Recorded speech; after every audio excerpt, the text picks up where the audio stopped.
How are you doing, Adrian? Oh, are we going? Oh, we can go anytime. Let me just get set up here. Okay. Okay. I'm ready. All right. How are you doing, Adrian? Sorry. I'm like, I have to make sure that we're like doing it manually for ourselves. So Yeah. I have to. There's no one at the control panel pushing Exactly. which camera. So I have to make sure we're all centered Oh, without having someone sit in the seat. Yeah. So anyway. I'll just move around. Yeah, that's going to be even harder. All right. What do we have in the news this week? We are going to, one of the biggest things that happened is in the Invest Southwest Venture Madness. Yes. Which I was at yesterday. It was a great conference. Yeah, you said it was pretty good. Yeah. Do you want to talk about that first, or should we talk about other stuff? Let's just go through quick summary of what else happened this week. Okay. Yeah, let's do that. So Thesis Labs, Yeah. I'm hoping I'm saying that correctly. Thesis Labs raised $20 million. Holy cow. At a post-money valuation of $520 million. Wow.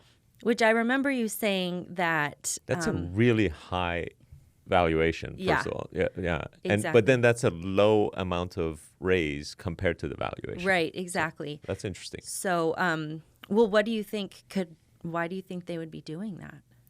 Do you have any suspicions? If you don't need more, it's good to not raise more. And, and the higher valuation you can get, the better. Yeah. What do they do? So they actually are genetic, they're focused on genetic Sequencing. Sequencing. Okay. Thank you. Yeah. Genetic sequencing, that they're essentially just wanting to help doctors, healthcare providers better treat major chronic illnesses. Okay. Like major ones like heart disease, lung disease, cancer. That's awesome. So yeah, it's I did a little research on genetic sequencing because I'm not an expert. I'm not a geneticist. But it says, like, this is what I found out. So what I found out is that the sequence tells scientists the kind of genetic information that's carried in a particular DNA segment, which maybe this isn't news to you, but I thought that was cool. So they use this sequencing information to determine which part of the DNA strand contains genes that, they either carry regulatory instructions or turn other genes on and off. Okay. So basically, they can all that means is that they can find out a specific gene that may cause a specific disease, Like heart disease or something like that. Exactly. And hopefully address it. That would be amazing. Yeah. This is the stuff that we've been waiting for a long time. That's kind of like, so I don't know. I keep bringing up on these podcasts like 1990 movies. Right. But have you ever seen Gattaca? Oh, I love that movie. I That's do also love on one of my Gattaca. top 10 favorite movies. Yeah, I'm not freaked out by Gattaca like I was on If Contact. anything, you should be freaked out by Gattaca. I know. That's a scary movie. It is a scary movie, but somehow as a young kid, I was really interested in doing those like squares that you would cross and figure out what genes were. Oh, interesting. Yeah. Anyway, beside the point, Gattaca is becoming a reality. A reality. Yes. Yeah. And that's how I'm feeling about a lot of these Arizona tech companies, other tech biomedical. companies. They're like, it's like science fiction. Yeah. But it's now in like our everyday world. So, and then another thing, Botco raised $3.6 million in seed funding. Earlier this year, they raised $2.2 million. Wow. So is that like 5-point-something million? Mm-hmm. Go Botco. Yeah. It's a lot of money. Yeah, and they're in the healthcare space too. They provide chats for healthcare providers. Chat bots and things. Exactly. So big raises, and then we have Venture Madness, which I think you really wanted to talk about, well, which is exciting. I was at Venture Madness, which was great to actually have an in-person event. That was pretty awesome. And there were like 5 different categories of presenters, presenting companies. And in each category, there was one winner that got a $10,000 check, non-dilutive. It was just a basically grant, $10,000 grant, and then there was a audience pick that won another $2,500. Or maybe it was another $10,000. I don't remember actually, but in any case, so there were 6 winners that came out of it, and I thought we might do a shout out to each one of the companies and a quick blurb about what they do. You want to do that? Yeah, I think that's a great idea. Because I made notes, and then my notes would be. You sent me your notes, and then I wrote a AZ Tech Feed article. So. Oh, that's perfect. we'll give them a shout out, just so that there's a little bit of coverage with each one. So. I'll start just in the order that they presented. HomeKey, they make a product for homeowners to manage their homes, maintain their house. Their product basically is targeted for home builders, so that when the home builder gives a homeowner their keys to their house, they have sort of a maintenance schedule of everything, and they know what's in their house, their appliances, their when to change their sort of air conditioning filters and all of that stuff. So really cool product. HomeKey was actually the winner of the first category, which was consumer-oriented products. So feel free to ask me questions about any of these, but I'm just going to go through. HomeKey, I did have a question about HomeKey. Go for it. Is it making your house a part of making your house a smart house? Well, I guess you could. It's one element of it. It's not going to turn on and off your switches, but it's about sort of what's in your house and the maintenance of those products, and where to get replacement parts and things of that nature. Would you buy it for yourself? Would you use it yourself? So I think it's best when your house is given to you with a home key. I wish we built our home. There's a lot of questions that comes up, when you're new to a home. It's who built this or who built that, and you don't have contacts to the vendors and stuff very easily. You have to go look it up, and I mean, home builders are giving you these sort of stacks of booklets of information, but their product looks really interesting to solve that problem and make it easier for homeowners to sort of maintain stuff. Yeah, my husband and I just bought a house earlier at the very end of 2020, and that would have been really handy for us as new homeowners. Yeah, I think so. So I'm hopefully these guys can potentially take off. They do need scale in order to sort of make money, so we'll keep an eye on them. The next one was Hiji Band, which basically is a headband product. I think you may have covered them, right? In AZ Tech Beat. It's a headband product for athletes to detect concussions. So rather than relying on the athlete themselves to say, oh yeah, everything is okay, or no, there's something wrong. This thing can detect the G-forces if they have head trauma, they hit the ground, they hit, if they're headbutting and two people in soccer head their heads together. So Hiji Band can potentially prevent these sort of concussions becoming a really big deal, which you can die if you continue playing. So when I spoke to the founder, and he obviously was super excited about his project. He also mentioned that there's this element for parents or caregivers, guardians, whatever you want to say, but they have, ultimately, if I understood it correctly, they have access to an app that can look at the data as well. So if there's a parent sitting in the stands, their kid gets pummeled by another football player, for example, the parent can be like, okay, really, what happened to my kid? Right. He just took 50 G's in the head or whatever. Yeah. So it's super interesting. Okay, next one is parts detect. So these guys solve the problem of finding a part for your car.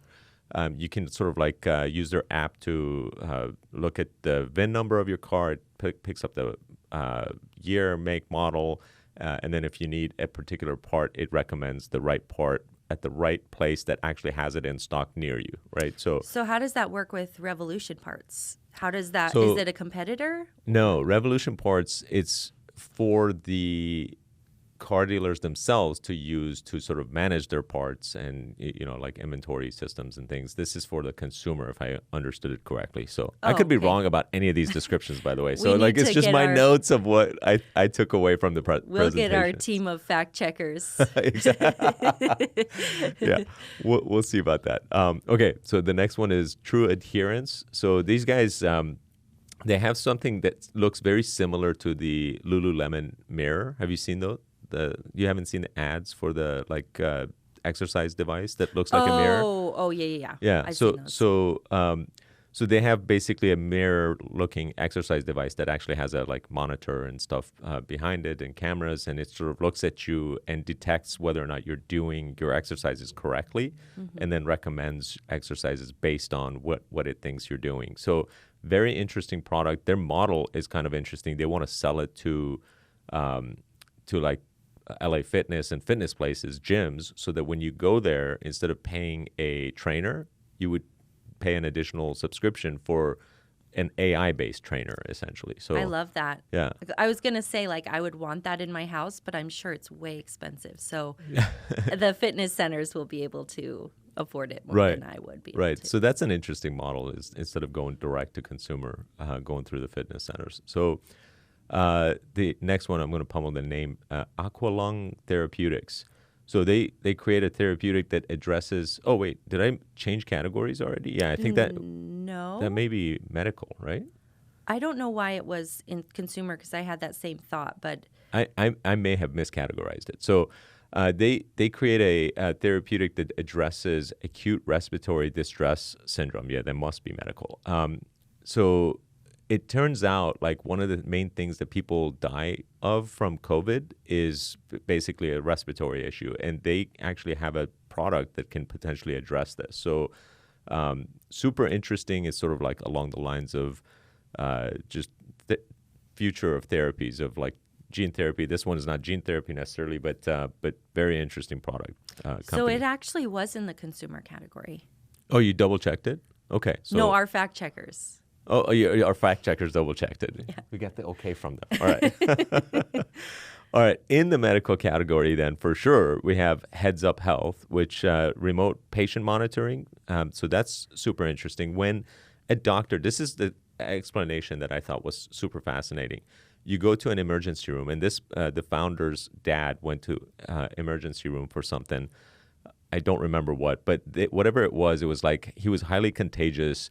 And they sent him home because they didn't want to infect other people. And basically, there was no way for the doctors to know what the hell's going on with his dad at home. So he came up with the idea of providing these dashboards to doctors even when the patient is home. So Heads Up Health, super interesting product there. I have to make a correction to the fact check. Aqualung is actually in the medical category. Man, our fact checkers are terrible. Aqualung, I miscategorized it under consumer. It's definitely a medical. It is, yes. Aqualung Therapeutics. Sorry, Aqualung, if you heard that. No, we're not sorry. We gave them extra time, so that's good. All right. Then there was Pure Logic, which is actually a product designed for dentists, and it uses AI to analyze. And this is what I didn't fully understand. It analyzes call interactions to figure out missed opportunities for dentists. And I didn't fully understand their product, but it apparently for dentists, it can sort of identify opportunities that could increase the revenue for dental offices. So if you're a dentist, check out Pure Logic, rather. I think it could be used. I've at least had one call with my dentist that I was mad about. Oh, yeah? So maybe they can kind of customer service oriented thing. I don't know. All right. Next one, which was also the audience pick for winner, was a Ruby-tection, which makes a device that does early detection of bed sores. And this is something that's super interesting, but I didn't know that apparently 60,000 people a year die from bed sores because they go undetected. So they create a product that I think it's light-based or something, and it can detect bed sores early and obviously prevent someone from dying from something that's very curable. So the normal winner from the category was a company called Ciox, and they create a breathing device to help treat COPD. And their device basically dramatically reduces the cost of COPD type of devices because if I'm not mistaken, it reuses the oxygen and helium that they pump into the patient, and like they basically get it back and reuse it. So the operating costs of SIOX is like substantially lower than existing solutions out there. So I just looked up COPD just to confirm for Yeah. others who are not specifically familiar, and I guess it's causes breathing difficulties. So while sleeping, if I'm yeah. not mistaken. Yeah. So is it anyway? We could go down a rabbit hole because I had questions about that one, but we'll move on, and I can write a story about COPD treatment. All right. And yeah. And then the next category, which is the category I'm most sort of excited about traditionally, I know the most about, is the SaaS category. There was actually a couple of my investments in this category as well. One of them was Better Agency. They happened to actually win, and Better Agency is a company that I've invested in. They create a CRM product for independent insurance agencies. So when you think of CRM, like you think of Salesforce, basically they're Salesforce, but specific to independent insurance agencies. And what's interesting about the SaaS category in general is that it's moving towards these companies that are choosing a vertical and creating a great solution for that vertical, meaning a particular category of companies, and they create a better product for that category of companies. And Better Agency certainly falls into that. The next one was Co-Manage, and these guys do a similar sort of thing where they create accounting and banking platform for like property managers specifically, and they're trying to disrupt that model by giving away their product for free. So that's super interesting. Co-Manage, their whole hope is that they can make money off of the services that these property managers need. So like on the transactions and things. So Co-Manage was an interesting company. You're shaking your head with a little bit of confusion. What are you thinking? What am I thinking about Co-Manage? I was thinking how it might be similar. I just started using a financial planner. Yeah. And I was like in shock that they were like a offering. person?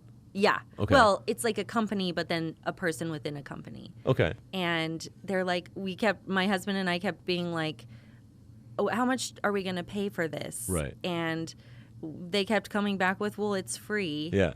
And we're like, where's the catch? Right. And it's essentially they make money on the transactions That's right. So it seems like it's a similar thing.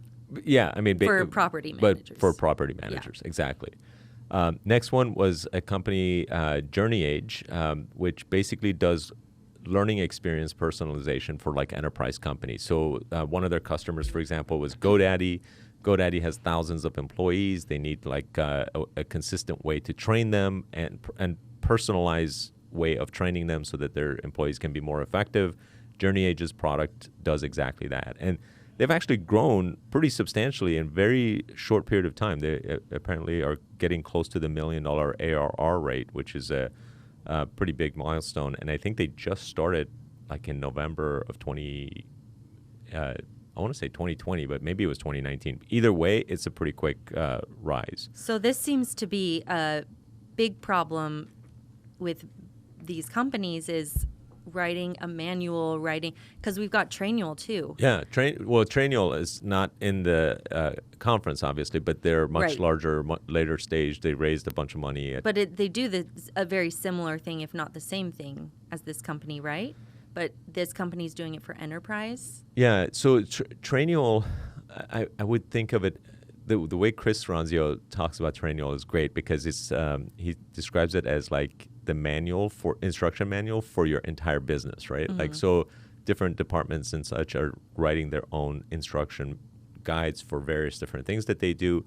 I think of JourneyAge as like if you need to consistently train your employees, let's say customer service representatives for a particular thing, maybe it's all video based or whatever, that might be a good platform to utilize for that purpose. Okay, that makes sense.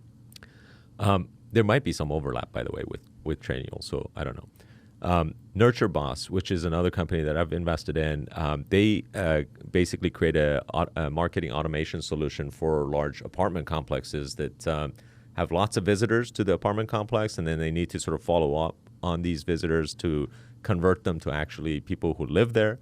And Nurture Boss's product automates that. So they gave a great presentation. That was pretty cool.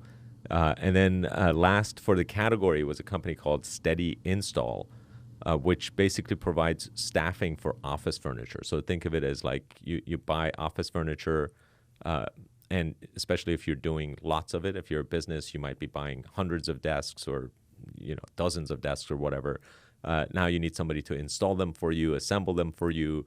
These guys basically are a marketplace between the people who are doing the installers and the companies that need the installers to come out and assemble and install the furniture for them.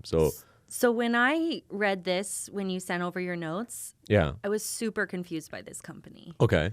Because I should have described it as just like Uber for furniture installers or something like that. Well, I get how it works, but Yeah. I feel like I felt like, no offense to Steady Install, but it seems like it's a problem that shouldn't exist. Why? Because the people providing the furniture Well, yeah, I guess. should come and we're for a special fee. I feel like Yeah. you can just. I don't know why. In some cases, that's probably true. But like, for example, the desks that we have, we buy them from autonomous.com or .ai or whatever. So like they come unassembled, right? Like, Okay, so that then makes sense. now you have to like, if you're buying it anywhere online, if you're buying it from a local furniture store, that would probably be the case. But if you're buying it from Okay. Amazon, that's not the case. So Is it just for businesses, or what if I had a desk that I needed to set I think up? it's for consumers too. But I think they're like, I suspect that the reason their angle as businesses is that they probably buy more furniture right. on a Okay. regular basis. That clears it up. I Okay. understand now. All right. So, hey, we're getting somewhere. The next category was tech. And tech was interesting. There was AlgoFace, which is face AI detection. And they're sort of, they're basically have something that is less biased from my understanding, but also like they're utilizing it for purposes that might not be normal. Like there's one of their customers for AlgoFace is a makeup company. So you can go to their website and it'll take a picture of your face, and then you can actually try the makeup, like the different, color shades of, whatever makeup, Well, lipstick or whatever on your face. So it's super interesting. But go ahead. What were you going to say? I was talking a lot to AlgoFace. They're really excited about their project, or their company, which Yeah. it's understandable. Yeah. And they sent me the link to a makeup company to try on the makeup. And? And I probably shouldn't confess this to my boss, but I spent probably more time than I should have trying on lipsticks. It was research for your work. We'll just chalk it up to that. Yeah. But AlgoFace is kind of interesting. Next one was AutoJoy, which created a system that improves hearing aids in larger venues so that people who use hearing aids can significantly improve their hearing. So what happens is if you have hearing aids, all it's normally doing is like increasing the volume of everything. And in a auditorium or in a church setting, if you're watching a presentation with lots of people, there's so much noise, other noise besides the speaker, that that for people who have hearing aids, it's an issue. And their product somehow isolates the noise or the sounds that you actually want to hear, so the speaker sound or whatever. So they go into a venue and they sort of like fix it up so that people with hearing aids can hear better. It's really cool. That's awesome. The winner of the category was a company called Aussie, and these guys make a mobile app for real-time threat detection by geography. So I didn't fully understand I didn't fully understand their product, but fundamentally what I got from it is that if you're going into a hotbed type of area, that might be because you were already there and maybe some robbery is taking place and it's like becoming a hotbed area, or maybe you're in Afghanistan or, like it's unstable area to begin with. They sort of do real-time threat detection and provide resources that might be helpful to those people. So really interesting. And they won the category, so that was pretty cool. So I looked into this because I also was at first confused about this company. Yeah. Because I misread your notes, but it seems like it's targeted to military and government. Yeah. Because those So- are the people who are most likely to be in those circumstances, right? So, like, would an ambassador yeah. use it to, if they're traveling to a specific Or maybe their more security dangerous- detail would use Right. it. Yeah. That it, makes it sense. sounds like it. So that's very interesting. The next one in the category was Sylvan Source, and that's like an industrial water treatment system that's better, more efficient, and costs like half as much for treating wastewater. Interesting. Yeah, at the sort of city scale. Okay, so next category of products was, or presenters, companies, was the growth category. And in this category, you were supposed to have $3 million in revenue or more already. And interestingly, a couple of them didn't meet that bar, so that was kind of interesting. But I won't pick on anyone. Winner of the category was the first presenter. It was Aesthetics Biomedical. So they create a microneedling device that sells to physicians, and then the physicians sell the treatments to their patients. So they've created a product that's the microneedling device that supposedly works and can make faces younger or whatever. One of the interesting parts is that Todd Davis, who's the former CEO, founder of LifeLock, is a chairman on the board on this one. So we have a heavyweight behind this company, and they're already on track to do $20 million in revenue this year. So that was fascinating. A lot of people want to look good. Damn right. For people like me, I don't need to Right. go through this. So That I mean, we can only hope to be at that level. They're all trying to I You should are just the stop talking. inspiration of the microneedling. That's right, Like, how exactly. can we get people to look like Hamid? Or the inspiration. Let's get him to be looking normal. One or the other. All right. Next one was Branch 49, which is an AI based system that uses 49 metrics to score leads based on historical engagement data. So these guys basically can tell companies whether or not a particular lead prefers phone conversation or email, or what's the ideal way of approaching them. And they apparently have a huge database that takes 49 metrics into consideration. And interestingly, they might have to change their name if they find a 50th metric. So I thought that was kind of interesting that they put it into their name. So Yeah, I laughed at that little note that you made. You were like, are they going to have to change their name? it's 31 flavors of ice cream. Who is it not? Baskin Robbins. Is it Baskin Robbins 31? Yeah. But wasn't 31 in their name at some point? Yeah, Baskin Robbins 31 flavors. Okay, that's what it is. Yeah. So if they find a 32nd flavor, they're kind of screwed.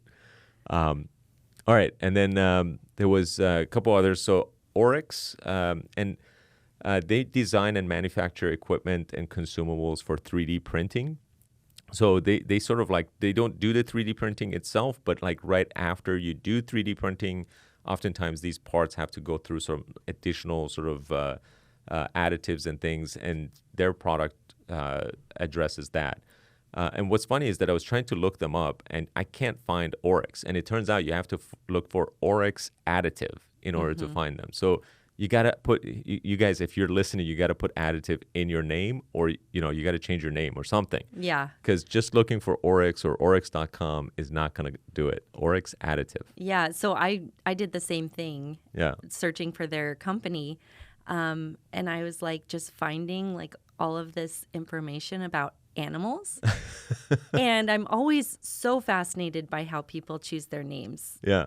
I think we should start asking the founders that when we do our interviews, because that's always what I want to know. It's one of my pet peeves. If you have a name, your name.com should be easy to find, or at least it should be very Googleable. And definitely someone else with your .com should not already exist. If you can't get the .com, I understand going with .io or whatever, or some other .ly, or there's a bunch of common ones, but no one else can own your name.com, or you're sort of not doing yourself justice, in my opinion. Yeah, so this Oryx animal is this crazy. You're stuck on this Oryx animal. I am. I've never heard of it before. But what I was going to say that I learned, and this might get real dark, Go ahead. But you should not do .onion. .onion? I'm pretty sure that's, and again, we need fact checkers, but I'm pretty sure that's the format for the dark web. Oh, really? .onion. Oryx.onion or just anything.onion? Anything.onion, but you have to be in the dark web first. Okay. That's interesting. I have no idea what the dark web is. I only work in the light web. I've had a glimpse in the dark web. Not myself. I watched someone go, and it is dark. Interesting. So don't do .onion. Okay. Is the moral of the story. I love The Onion, though. Yeah, so do I. Just a side note. All right. Last company, ProCare Portal, and they make a healthcare provider compensation management software that addresses incentive compensation for physicians. Another product that I completely did not understand what they do. I guess very few products I didn't understand what they do. But ProCare Portal, my understanding, the layman understanding, is that they help with sort of like pay for result compensation for doctors, right, and hospitals and things, because apparently, like, Obamacare did this thing where you're supposed to get paid more if you sort of solve the health problem that someone came to see the doctor for, as opposed to keeping them coming back more and more. So you're supposed to get paid less if that happens. And I think they have some kind of a solution that might address that. I'm probably butchering it. I apologize, ProCare. But, you might consider a different presentation that might make my small brain understand it a little bit better. Anyway, those were the 20 companies, and we already mentioned the winners. I think Aesthetic Biomedical in this growth category was the winner. So, All right, that was the summary of Venture Madness.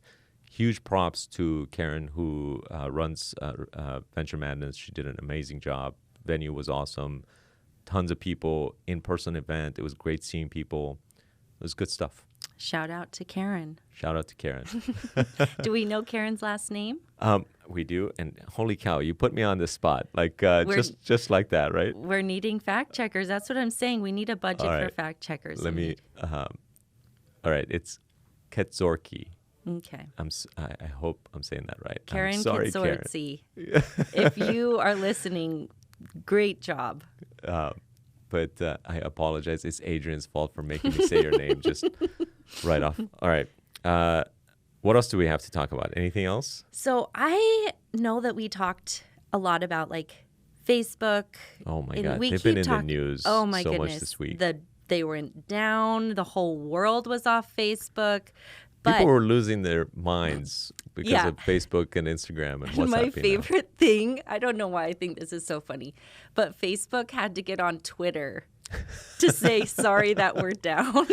That is pretty awesome. And ironic, because in its early life, Twitter was basically down like 10 times a day. Every time like Justin Bieber would tweet, the whole site would go down, or, it was pretty ridiculous how often Twitter was down. And Facebook was like stable, as stable as can be.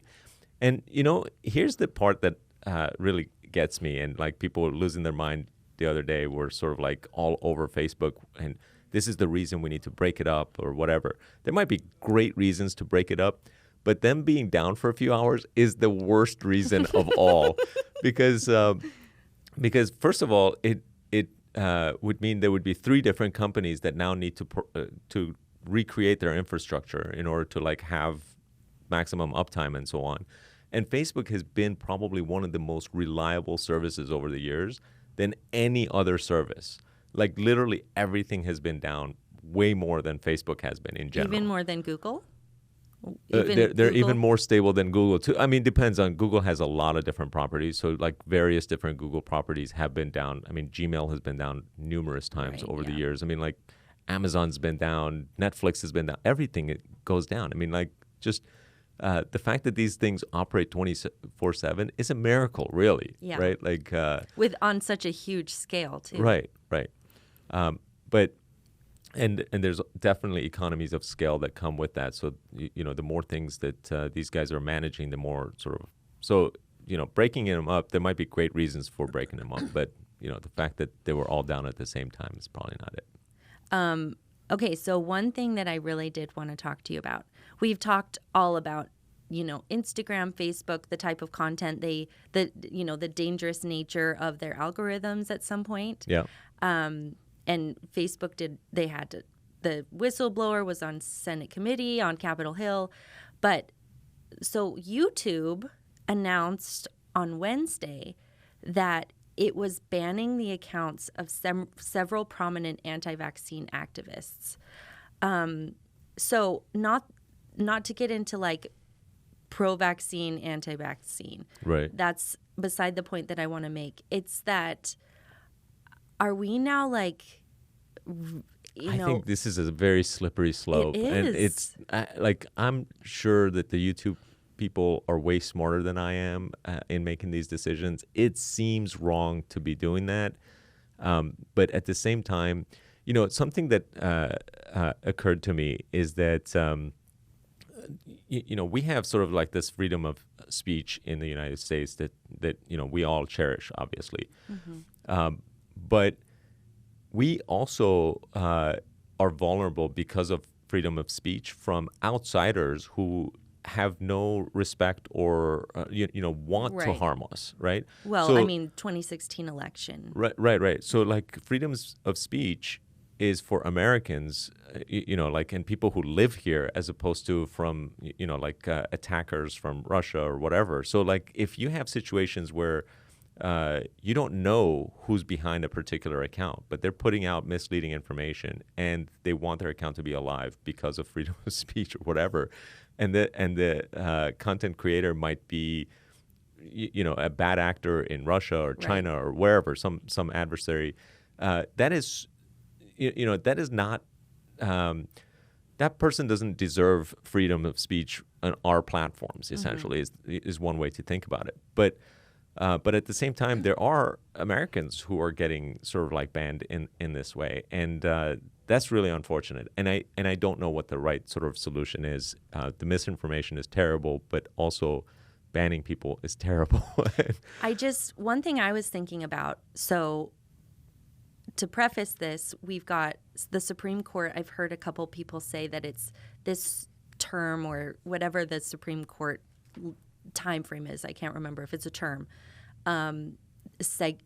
Session, that's what it is. Yeah. Is going to be one of the most important in decades because they're looking at major cases involving abortion and gun rights.